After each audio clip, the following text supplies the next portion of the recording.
En este vídeo vamos a ver cómo funcionan las torres de sonido y por qué se construyen así, con 2, 3 o incluso más altavoces, cada uno con diferente forma. Una torre de sonido al final nos ofrece un rango de frecuencias muy bueno, en el que nos da muy buena calidad de nuestra música, de lo que queramos escuchar. Pero claro, cada altavoz emite un determinado tipo de frecuencia, ¿vale? ¿Cómo saben estos altavoces qué frecuencia van a reproducir? Pues muy sencillo. Normalmente siempre tenemos un tweeter, que es el que nos da frecuencias altas, que son los agudos, un woofer o subwoofer de frecuencias bajas y otro que es el intermedio, que nos daría, pues eso, el rango que queda entre las frecuencias altas y las bajas. Por ver un poquito, si vamos a frecuencias graves, que serían las graves nos van desde los 20 Hz a los 400 Hz, ¿vale? Esta sería la que nos reproduciría el altavoz más grande, el woofer. Es más grande porque así soporta mejor la presión de estas ondas, ¿vale? Si vamos a un intermedio, ondas intermedias, ¿vale? De frecuencia intermedia, pues nos va desde los 400 Hz a los 3000 Hz. Y este, pues bueno, coge un rango bastante amplio, ya veis, mucho más elevado que este, que nos pilla en ese margen. Y sería el altavoz del medio. Y si ahora ya voy a por mi Twitter o los agudos, ¿vale? Las frecuencias agudas, este rango lo que me coge es el resto que me quedan, desde los 3000 hasta los 20000. Si recordáis, el oído humano pillaba, o podemos escuchar frecuencias desde los 20 Hz, supuestamente, hasta los 20000, dependiendo ya de la audición de cada uno. ¿Qué ocurre? Pues que este altavoz reproduce estas frecuencias, estas y estas. ¿Cómo saben que van a reproducir cada tipo de frecuencia? Porque si el sonido grave lo metemos en un agudo, lo que ocurriría es que no soportaría la presión. Se calentaría demasiado y la membrana reventaría. Seguro que lo habéis visto alguna vez, ¿vale? Altavoces estropeados. Y si pusieran los sonidos agudos en el grave, vibraría tan rápido que también se podría estropear y el sonido sería de muy baja calidad. Pues esto es con algo muy sencillo que ya seguro muchos habéis visto, que es con resistencias, ¿vale? Con condensadores y con bobinas. Estos tres pequeños elementos son los que nos van a hacer que la señal llegue hacia un altavoz, hacia otro o hacia otro. Y lo vamos a ver fácilmente. Si pensamos en los circuitos, bueno, los circuitos, en cómo funciona un altavoz y cómo le llega el sonido, lo que tenemos es una onda, una frecuencia, que viaja a través del cable y al final se convierte, al pasar por el altavoz, se convierte en un sonido. Esta onda eléctrica, electroacústica, como queréis llamarla, ¿vale? Es una señal que va oscilando en el tiempo. Es decir, tiene ya una frecuencia, como hemos visto con los tres valores de antes.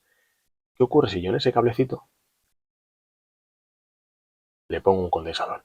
Pues que el condensador, por decirlo así, está enamorado de las frecuencias altas y las deja pasar a través de él, ¿vale? Prefiere que pasen a través de él. Sin embargo, con las frecuencias bajas no las quiere. Estas no. Frecuencias altas sí, frecuencias bajas no. ¿En qué se traduce esto? Pues que si yo en mi circuito tengo mi altavoz al que le conecto aquí el condensador y le llega el rango de frecuencias altas y bajas, las frecuencias altas prefieren irse por el condensador. Aquí, como solo está dibujado condensador y altavoz, pues sigue ese circuito. Pero ahora imaginaros que lo que hacemos es que colocamos el condensador, en vez de en serie, en paralelo con el altavoz. Si yo lo pongo así,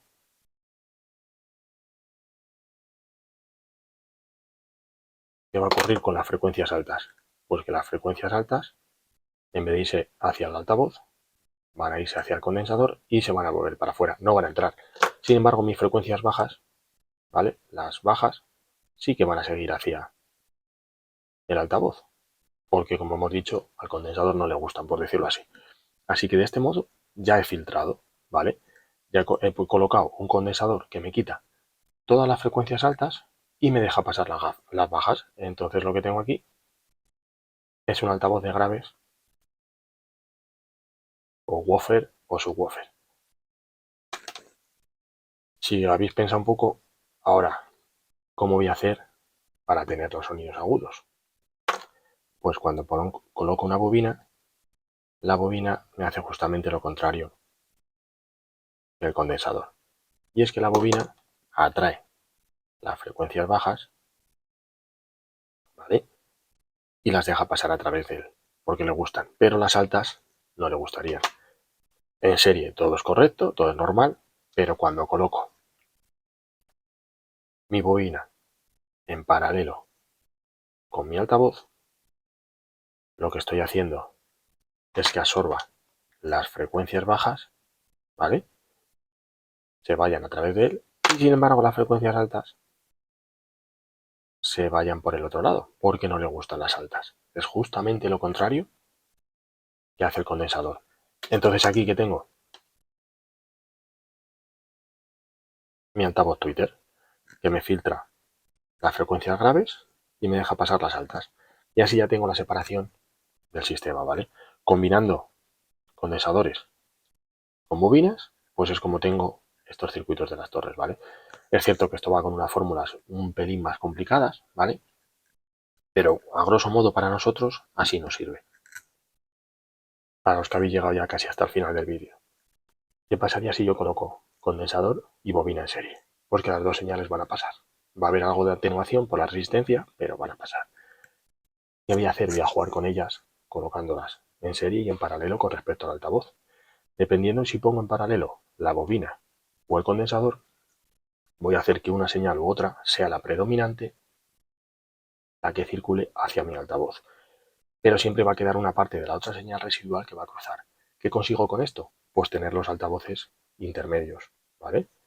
Manejando estos valores consigo altavoces intermedios que siempre van a funcionar mejor en graves o en agudos, pero bueno, que el rango humano, por decirlo así, lo acojan bien. La única parte que no habíamos visto, ¿qué pasa si yo coloco resistencias? Pues bueno, las resistencias lo que hacen es atenuar un poco la señal. Y esto se suele colocar sobre todo en los agudos, ¿vale? Para rebajar el sonido, rebajar un poco el sonido. Resumiendo, pues bueno, ya sabéis, si coloco, dependiendo cómo coloque, mis bobinas o mis condensadores, puedo hacer que unos altavoces funcionen mejor en unos rangos o en otros, dependiendo de su construcción. Esto luego se lía más, hay más fórmulas, hay un montón de tipos de circuitos, pero a grosso modo, esta es la parte práctica, ¿vale? Espero que os haya servido de ayuda.